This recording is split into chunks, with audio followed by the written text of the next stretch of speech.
پاکستان کا مسئلہ اگر میں آج ہوں اور پاکستان قرضوں میں ڈوب رہا ہو، ایکسپورٹس گر رہی ہوں، انویسٹمنٹ آ نہ رہی ہو، اکانومی کانٹریکٹ کر رہی ہو،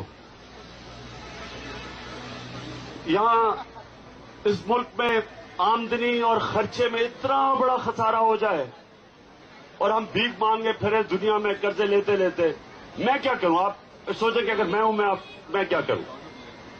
کیا آپ سمجھتے ہیں کہ میں بھاگا پھروں گا کشکول پکڑ کے دنیا سے بھیک مانگنے کے لیے، قرضے لینے کے لیے؟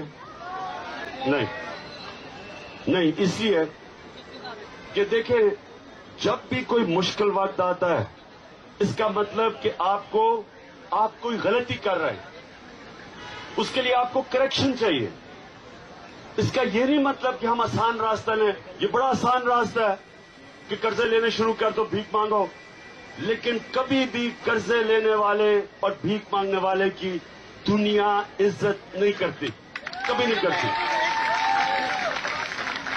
اور انسان جو آسان راستہ لیتا ہے وہ کمزور ہو جاتا ہے، قومیں بھی کمزور ہو جاتی ہیں جب وہ آسان راستہ لیتی ہے۔ تو میں اگر ان کی جگہ کیا کروں؟ میں فیصلہ کروں، میں اپنی وہ کشتیاں جلا دوں کہ میں نے کوئی کسی سے قرضے یا بھیک نہیں مانگنی، پھر میں کیا کروں گا؟ پھر مجھے یہ سوچنا پڑے گا کہ میں کیسے اس قوم کی آمدنی بڑھاؤں، پھر مجھے سوچنا